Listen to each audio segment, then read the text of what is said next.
boa noite, meus amigos. Estamos de volta pela Rede CNT, uma rede da família Martinez, para mais um Jogo do Poder. Eu recebo hoje aqui um produtor de vinho da França, um importante produtor de vinho da França, Louis Blanchard. É da vinícola Ogier, um belíssimo produtor de vinho. Aliás, já tomei o vinho, posso aferir que é da melhor qualidade o vinho. E acompanhando-nos nessa entrevista, recebo aqui um convidado que vocês já conhecem, que é o Jorge Ferlin. Jorge Ferlin, para quem não sabe, é quem montou a adega do restaurante Madeiro, do Durski, em Curitiba, que foi eleito pela revista Quatro Rodas a melhor adega do Brasil. Pois é, foi o Ferlin que montou aquela adega maravilhosa que tem no Durski. Conhecedor de vinho, já esteve aqui, todos conhecem. E nós vamos falar hoje aqui do Côte du Rhône, que é uma região da França, onde o Louis produz os seus vinhos. E prometo que o programa vai ser muito interessante. Nós temos aqui todos os vinhos produzidos pela Ogier, que aliás, Ogier é o mesmo nome do nosso queridíssimo amigo Ogier Book. A mesma coisa, pronuncia-se e se escreve da mesma forma. Veja como o Ogier Book tem uma tradição francesa. Bom, muito boa noite, muito obrigado por vocês terem aceito o convite para vir aqui hoje falar de vinho e tomar vinho. Eu queria saber, primeira coisa, eu queria saber o seguinte, como é que você se envolveu com vinho? É uma paixão mais por álcool que vinho, creio. Ficou de uma família produtora de cidra. Cidra, aqui no Brasil nós temos uma coisa famosíssima, chamada cidra cerezer. Qual foi o brasileiro da minha geração que não tomou uma cidra? É um champanhe, não é champanhe, né? Mas é um espumante elaborado a partir da maçã. Maçã, isso. E depois de estudar química, engenheiro químico, me dediquei a estudar um pouco mais em fundo tema de enologia e mais dedicado do aroma, e estudei enologia com um professor da Faculdade de Bordeaux para fazer um doutorado sobre aromas de vinho. Bom, então você saiu de uma família que produzia cidra, Sim. se formou em engenharia química, Sim. foi para Bordeaux e se tornou doutor na área de vinho. Certo, isso. Trajetória belíssima. E como é que você veio parar na América Latina, afinal de contas? O que te traz aqui? Eu creio que o Brasil é um país de grande conhecedor de vinho. Em todas as partes do Brasil, amante de vinho, e mostrar que aqui há gente que conhece muito de vinho, e eu não posso fazer viagem por Brasil sem conhecer a gente e estar junto com a pessoa que faz a maior carta de vinho de América do Sul. E realmente estar em uma cidade como aqui em Curitiba, que realmente é uma cidade, supongo, de grande amante de vinho, para ter tanta diversidade e colecionista. Agora, você veio para a América Latina primeiramente para vender barricas. Mi primeira, depois de fazer vinho durante práticas e uns anos, me dediquei a vender barricas de uma marca bem sofisticada da França, a mais cara que... Barrica de carvalho francês. De carvalho francês. Bom, a empresa ficou grande e tinha uma fábrica em Napa Valley, em Califórnia, tinha uma fábrica em França também, e tínhamos rede de distribuição em todo o mundo. É uma fábrica que, a princípio, foi ligada ao negócio do cognac, porque as barricas, a história da barrica em França foi ligada muito do cognac, como você em cachaça, que tem a guarda dos vinhos, e o cognac é o álcool que precisa ter guarda para ter equiso, isso dentro da barrica. Depois, sofisticado, desenvolvido por mercado de Bordeaux, e puro carvalho francês, para vinho de altíssima qualidade. Já que você falou nesse assunto, me explica uma curiosidade. Qual é a diferença da barrica que prepara o conhaque francês, os grandes conhaques franceses, e a barrica que prepara os vinhos? O que uma coisa difere da outra? A matéria-prima. São duas variedades de carvalho diferentes. Uno que es Quercus Cecil y el otro es Quercus Pedunculata. Qual é a diferença? Não entendi nada. É uma variedade de madeira que cresce em um terreno muito pobre. Então tem um crescimento bem lento. Todo ano tem um pouquinho de crescimento. Isso faz o grano fino. O suelo de estos bosques da França são suelos de muita arena. E o outro é... Os solos da França do sul da França são de muita areia. No sul não é tão a parte de Landes, é mais a parte central do Berry, forêt como Tronchet, Jupy, são suelos que têm muita arena. Muita pobreza. Isso. Você não pode fazer cultivo. A só coisa que você pode fazer é plantar árvores. E as árvores do carvalho? Do carvalho tomam muito tempo para crescer. Primeiramente, ficaram plantados por Colbert. Colbert, o ministro do rei da França, para construir uma flauta de barcos muito potente. E depois... Só para traduzir para os nossos telespectadores, um rei da França resolveu fazer barcos. Isso. E fez uma grande plantação de carvalho. Isso. Sim. E um tipo de cultivo bem especial, que o nome é haute-futé, que faz que todos os árvores ficam bem apertados. Então tem um crescimento muito mais vertical que com ramas sobre o costado. Sim, ficam árvores altas. Isso, e que não tem nudo o tronco. Não tem nó.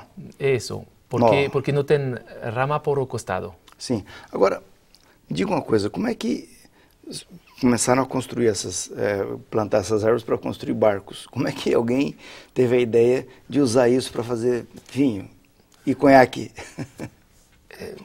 Não sei o que aconselhou Diego é dizer que a madeira está perfeita. Você pode, para fazer barricas, você tem que hendir a madeira, não pode acerar, porque a madeira faz faz filtração se você faz duelas dentro de uma madeira acerada. E a melhor madeira é madeira que tem um filo mais recto, sem nudo. Na verdade, a madeira, ela tem assim, os veios. Os veios, né? As fibras. As fibras. São retas. Rectas, sem nudo. E quando você faz hendir isso com uma hacha, você abre o árvore de maneira muito reta. Muito reta, tá. Quando você parte ela fica reta. Isso. Okay. E isso o vinho não pode atravessar a fibra. Sim. Siga a fibra. Tem que seguir. Por isso que fazemos as barricas com esta madeira. A barrica dedicada para o conhaque é um roble, um carvalho, que tem maior crescimento, que cresce em bosque que tem um suelo mais arcilloso. A região mais conhecida é Limousin. E tem realmente um crescimento de 4, 5, 7 milímetros por ano, que faz realmente aporte de mais tanino, pouco elegante, duro, pero que resulta muito interessante para o envelhecimento do conhaque. Do conhaque. Que para o vinho não é apropriado. Para o vinho você precisa tanino muito elegante, muito fino. Aí você já vai para outra região. Outra região e outro tipo de madeira. De madeira. Tá, mas a planta é a mesma. Né? A planta é um quercus é carvalho. Quercus, carvalho. Isso. Ok. O carvalho, só uma parte, o carvalho é uma madeira porosa. Então, pro vinho é interessante que ela seja, quanto mais fino for esses veios, a microoxigenação se dá melhor no vinho, enquanto que no conhaque, como o Luiz falou, para o conhaque pode ser mais grosso, não tem problema nenhum, mas para o vinho tem que ser, a porosidade é bem fininha. Então, quanto mais fino, melhor é para o vinho. Melhor é para os grandes carvalhos são os franceses, por ele ter essa característica de ser bem porosa, enquanto que o carvalho americano é um pouco mais grosso. Ele vai aerar mais, vai microoxigenar mais o carvalho americano do que o carvalho francês. Muito bem, eu vou ter que chamar um intervalo. Vocês estão vendo essa fileira de vinho aí? Podem começar a ficar com inveja que nós vamos tomar, não todos, mas alguns. Daqui a pouquinho eu volto para a sequência do Jogo do Poder de hoje.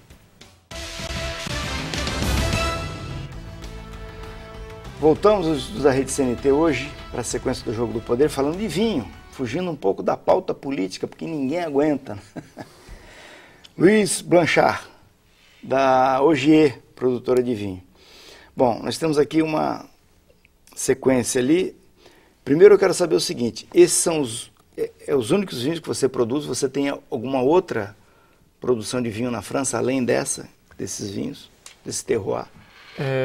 Bom, Ogier é uma vinícola só da Vale do Rhône, pero... Sul do Rhône. Sul do Rhône, sim. Sim. Pero temos mais vinho que os vinhos que ficam aqui. Produzidos nessa sua propriedade lá do Rhône? Isso. Quantas variedades de vinho? Quantas você produz lá? Pode ser uns 20, 25. 25. Como é que você classifica? Eu estou vendo ali o seguinte, o último vinho da esquerda é o top. É o vinho, vamos dizer assim, o tapete vermelho da vinícola. E os outros, aí você vai mantendo qualidade, lógico, mas diminuindo o preço. Ogier é uma empresa que, segundo critério francês, está calificada como produtor, negociante, elaborador y también que faz envejecimiento. Eso es siguiente. En algunas partes nosotros somos dueños de tierras y producimos uva. Después elaboramos vino y hacemos crianza de los vinos. Otras partes, en otra región más lejana o también por un tema de no poder tener como empresa tanto capital agrícola de tierras inmovilizada, tenemos mucho parcero.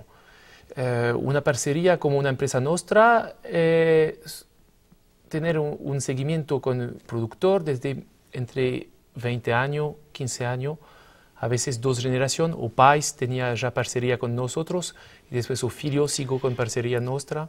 Isso de produtores. Isso, produtor. Ou seja, vocês têm parcerias em terroirs, que se produzem uvas. Correcto. Nosotros no somos dueños de viñedo en Gros Hermitage. Tenemos un parcero que es desde mucho tiempo parcero nuestro, que elabora uva y cuando a distancia es muy grande no trazemos a uva para la vinícola nuestra, elaboramos en la vinícola de él con criterio de oenólogo nuestro que visita con regularidad cada 2 días durante la fermentación y hacemos la guardia de los vinos adentro de la vinícola nuestra. Nosotros tenemos... Ou seja, você prepara a uva e ela vem para a tua vinícola, ali você faz a guarda e depois você produz o vinho. É correto. Isso é. Tá, isso lá nessa propriedade Ogier. Quantos hectares tem? Como dueño, en Châteauneuf-du-Pape, como cerca de 35 hectáreas. Después tenemos vinícola también, que es Notre-Dame de Cousignac, que son unos 60 hectáreas en Côte-du-Rhône. Pero Ogier, como general, elabora más o menos vino sobre una superficie de 500 hectáreas que tenemos parcería. Quantas garrafas de vinho vocês produzem por ano? Eu creo que bajo la marca Ogier podemos ficar cerca de 1 milhão de garrafas. 1 milhão de garrafas. Sim. Tá. Desse vinho que é o top, quantas garrafas você produz por ano? Eso son 35 hectáreas con un promedio de 38 litros por hectárea. Da como 4.000 garrafas por hectárea. Son 120.000 dependiendo por año, dependiendo de la zafra. A zafra 2013 ficou una zafra bien complicada con bajo rendimiento de una variedad que es o Grenache, que hace que perdimos 30% de producción. Vamos a tener una pequeñina colheita, pero los otros años son mejor. Sim. E quais as variedades de uva você produz? Generalmente a Vale do Rhône tem unos 15 variedades en total 15 variedades de autorizadas para elaborar vino. Es una región bien complicada porque agrupamiento de varias denominaciones de origen. Una denominación de origen es un pueblo que produce vino sobre un terroir específico de tierra que son cercana do E que pueblo. tem uma legislação própria que protege isso. Correcto é que França tem organismo, como você fala, que protege e que restringe os tipos de produção da região. Limite a quantidade de plantas por hectare, obliga a ter 4.000 plantas por plantada, no pode ser menos de eso, limite una producción. Cada región limita su producción unas da 55 hectolitros, que corresponde más o menos a 8.000 kilos por hectárea, otras bajan a 6.000 frente a cada norma o gremio de cada productor. Sí. La región de Rhône se estira más o menos 300 kilómetros de distancia entre Avignon y Lyon. Es una gran distancia y tiene dos climas. Hay una parte del sur que tiene un clima muy marcado por el mar Mediterráneo. Podemos, en grande rasgo, hablar de clima provençal. Provençal va a hablar que tiene todo un biotopo, plantas como olivos, como lavanda, como você todo que óleo de oliva, lavanda. Eso, toda esta vida, romero, tomillo, todas estas plantas que nosotros llamamos garrigue. Esta región permite el crecimiento de variedades como Grenache, Syrah, Mourvèdre, Cinsault, muchas variedades. Cuando você pasa do norte, el clima es más frío, una influencia que ven más de las montañas de Alpes. Sí. Allá pocas variedades soportan este clima y los vinos son elaborados únicamente con una variedad que es Syrah. Syrah. Y la variedad blanca es Viognier. Sí.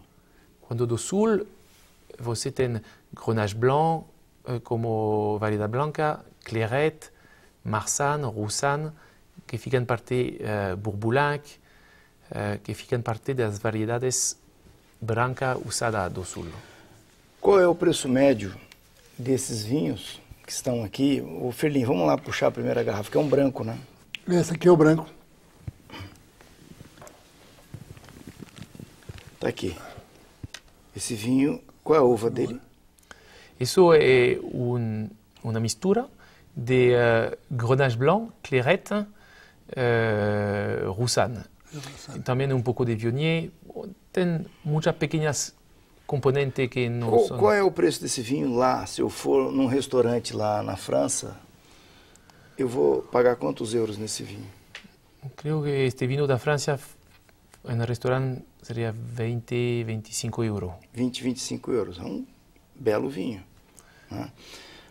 Ferlin, aqui no Brasil, quanto eu vou pagar nesse vinho? Pois é, esse aí é em torno de 70, 75 dólares.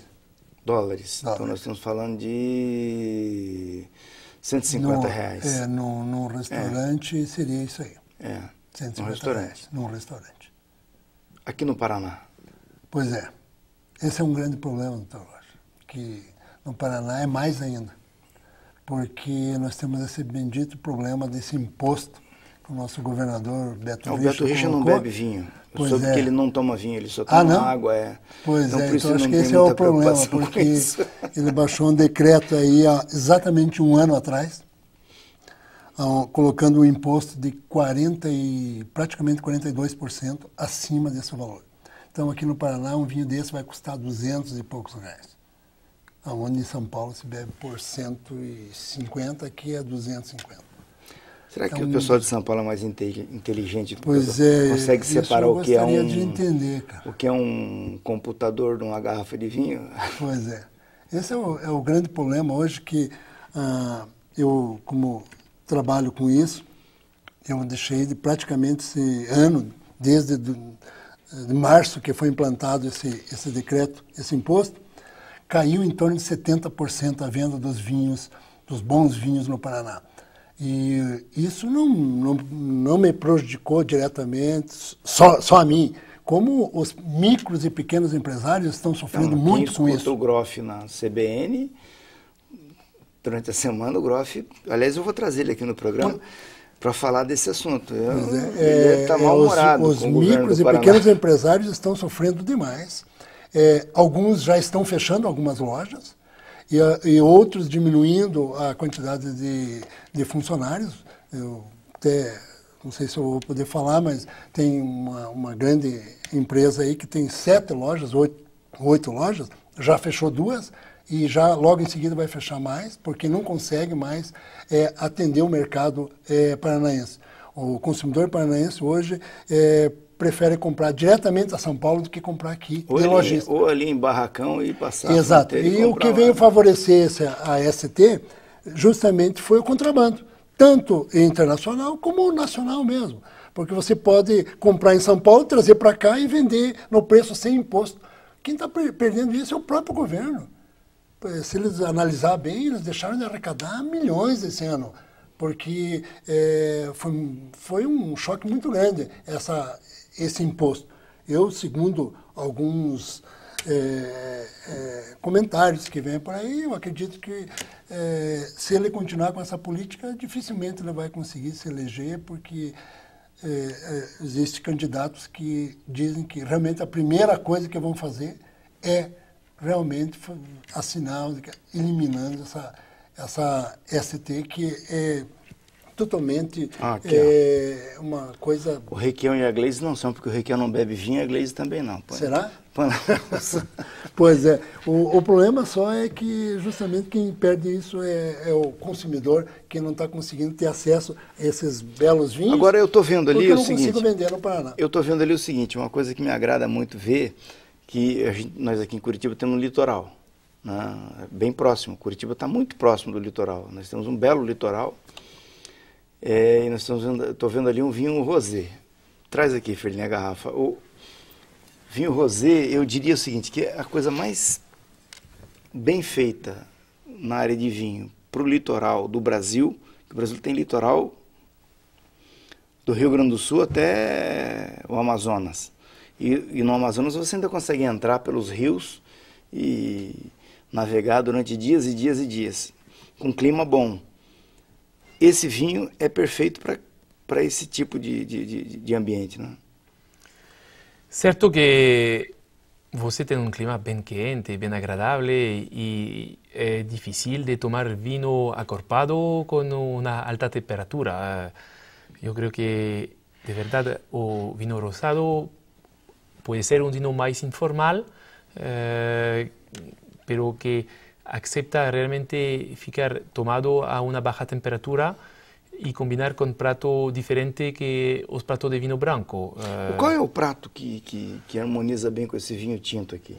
Esse teu vinho tinto aqui? Bom, o rosado tem vários tipos. Tavel tem uma botelhinha gravada especial por a denominação, que faz que solamente fazemos vinho rosado nesta região da França. Normalmente, eu prefiro aconselhar pratos a base de vegetal. O vegetal que tem sabor verde, amargo, um pouco como pimento morrón, como alcachofa, espárrago, puero, endiva. Dá um amargor um pouco como produto que, combinado com vinho tinto, é bem desagradável. E frutos do mar, de preferência? Frutos do mar, não simple, com combinação grillado, com grelhado, com ostras, não combinaria ostras com certo um branco, pero um peixe à la grilla com ajo, isso combinaria perfeitamente. Todo fideo, uma pasta com camarão saltado com pesto, isso seria uma combinação perfeita. Paella, maravilhosa. Paella valenciana. Que bom. Bom, vamos a mais um breve intervalo e voltamos em seguida para a sequência do Jogo do Poder. Voltamos ao Jogo do Poder e vamos direto ao que interessa, aos vinhos. Vamos começar a apresentação desses vinhos, mas, Ferlinho, eu queria que você já fosse abrindo esse último da esquerda, que eu sei que é o top. O top, o Châteauneuf du Pape. Vamos tomar esse vinho. Até para comentar isso que ele falou aqui, esse vinho, realmente, ele nessa região é feito é autorizado até usar as 14, 15 tipos de uva para fazer esse vinho. O rótulo é bonito, olha que maravilha. Aqui. Mas a maioria dos produtores não usam as 14, 15 tipos de variedades de uva. A maioria usa Syrah, Mourvèdre, Grenache. A garrafa Borgonha. Mas tem que ter para ser um Châteauneuf du Pape engarrafado na região, até o Luiz pode explicar. Tem que ter essa saliência na garrafa tem aqui. que ter esse brasão. Esse brasão na garrafa. Não é Châteauneuf du Pape da região. Tá, agora o Luiz me explicou o seguinte, vou ter que ser sincero com você. Aqui no Brasil nós temos um certo preconceito com os vinhos do Châteauneuf du Pape, porque os vinhos de Châteauneuf du Pape que chegam aqui são vinhos difíceis de beber. Né? Você encontra no mercado vinho de 18, 17, 15, 20 reais, que é impossível. Dá para fazer tempero com esses vinhos que vêm de lá da França. Por que tem tanta diferença entre o básico e o melhor? Ferlin, abre esse vinho aí para gente. Vamos lá. Sempre cada produtor dá mais enfoque a cada uma coisa. Evidentemente, muchos productores prefieren producir volumen y descuidar o viñedo y a calidad por favorecer a maior ingresso de dinheiro. Pois é, mas o que nós temos aqui é a impressão de que a França, como todos os países da Europa, cuidam muito desse aspecto, na questão da legislação, para não permitir esse tipo de coisa. Por que isso acontece na França? Não sei. Há normas general que não evaluam tanto a qualidade.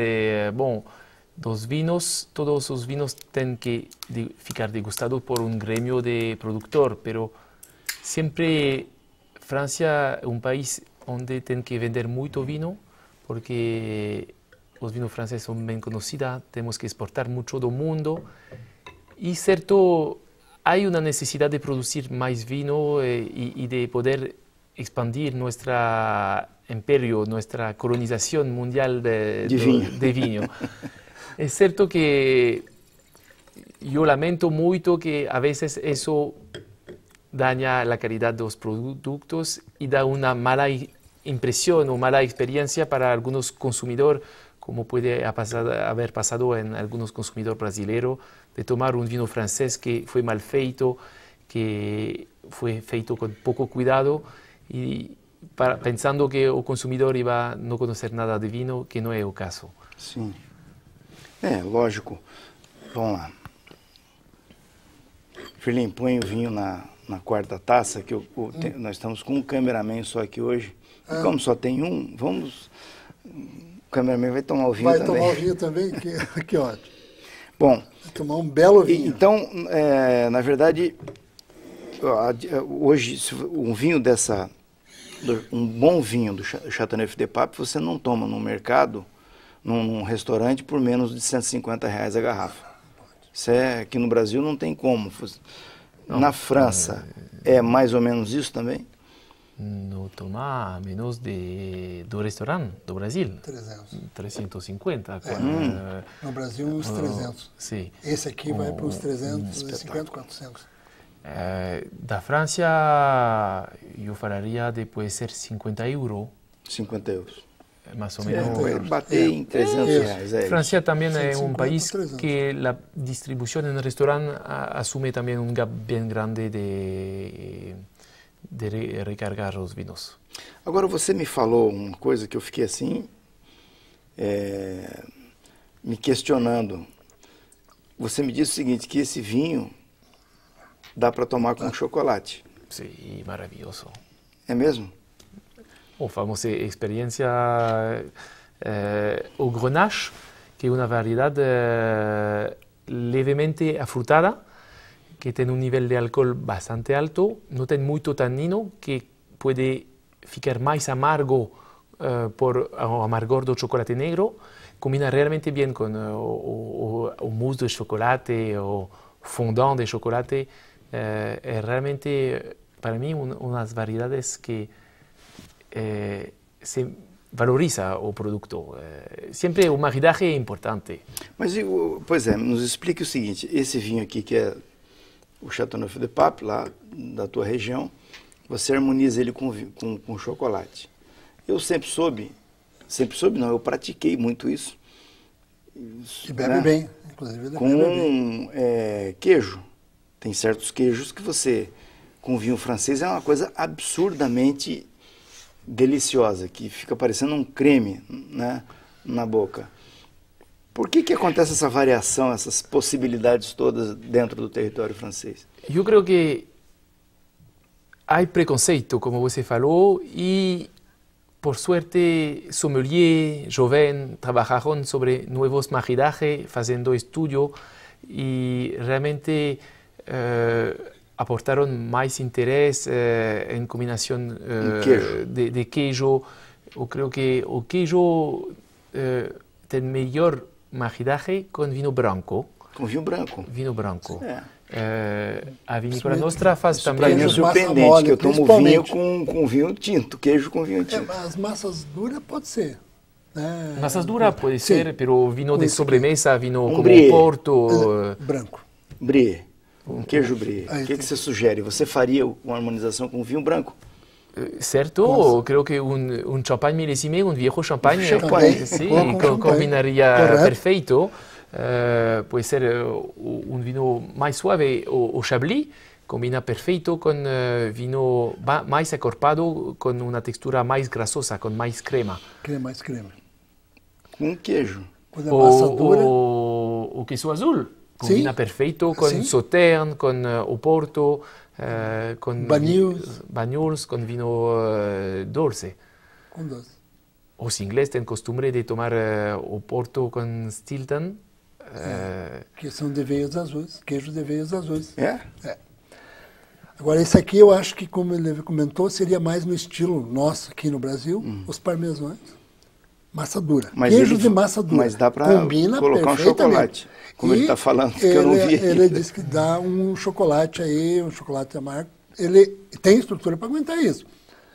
Nós gostamos no Brasil, Luiz, de usar mais no estilo Banil, o vinho doce da região de coisas, que é um vinho mais estilo Porto. Daí nós usamos. Mas hoje até nós fizemos uma experiência no Madeira, né? Almoçamos, comemos de chocolate, um brownie de chocolate, e provamos o Rastoa, e ficou perfeitamente, porque tem uma quantidade da uva Grenache. Mas o vinho, para encarar um chocolate, tem que ser um vinho. Tem que ser um belo poderoso, vinho, senão ele não aguenta. É verdade.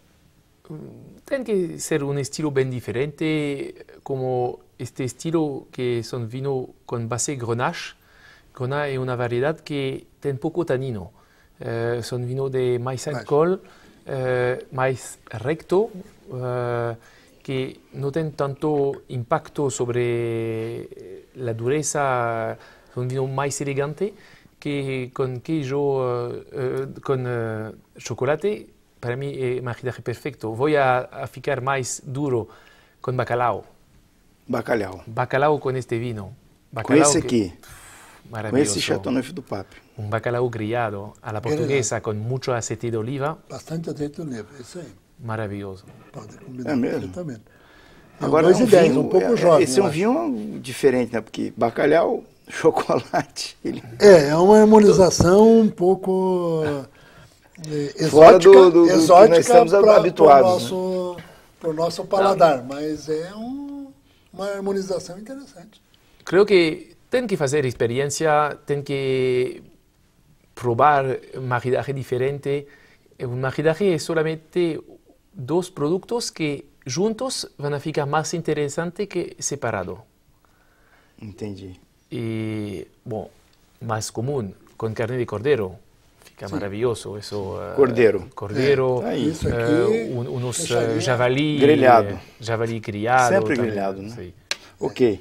Eu vou chamar mais um intervalo e volto em seguida para a sequência do Jogo do Poder de hoje, falando sobre vinho. Voltamos ao estudo da Rede CNT para a sequência do Jogo do Poder de hoje, falando sobre vinho. Eu quero dizer o seguinte, a Rede CNT é a única rede de televisão do Brasil que serve vinho para os seus cameramen. Está aqui. Você gostou do vinho? Maravilhoso, maravilhoso. Muito bom. Que bom. Muito bom. Maravilha. Vai lá. Cuida, porque senão vai sair do foco aqui o negócio. Bom, Ferlin, você está com site de vinho, vendendo vinho. Você hoje, em relação ao Durski, você montou a adega lá. E hoje é só consultor. Isso. Continua com a consultoria Isso. só. E você está com um site de vinho, vendendo vinho, você está distribuindo vinho. Esses vinhos aí estão entre os que você está distribuindo? Alguns. Esse site que eu criei, doutor Rocha, na realidade é um clube de vinhos. Isso surgiu de uma solicitação de vários amigos que queriam informações, que queriam vinhos diferentes e tal.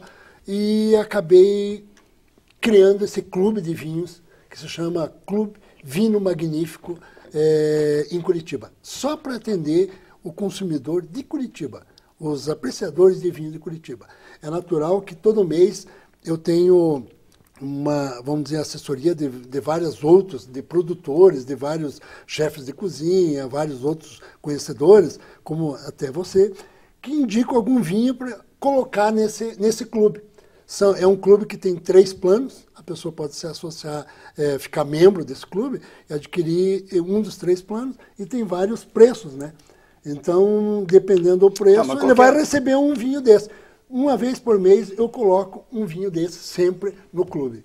Tá. E qual que é a vantagem de quem está no clube? A vantagem é que ele vai conseguir preço mais baixo do que o mercado normal, com muito mais informação, e vai ter toda a assessoria 24 horas, eu sempre digo 24 horas, meu telefone vai estar ligado para resolver qualquer problema de harmonização. Quando uma pessoa vai fazer um jantar, resolve querer saber quais são os vinhos que vai utilizar num jantar, pode ligar. Viagens para o exterior, marcar visita em vinícolas no exterior, ele vai ter toda uma... Por exemplo, se eu for sócio do teu clube e quiser visitar Exatamente. a vinícola Luí, ele vai estar lá na porta para me esperar. Eu vou conseguir agendar uma visita sua com ele, com Aliás, certeza. eu quero dizer o seguinte, eu estou brincando com você, mas eu sou... Quero confessar que eu fui lá no teu país, na França, no Vale do Loire.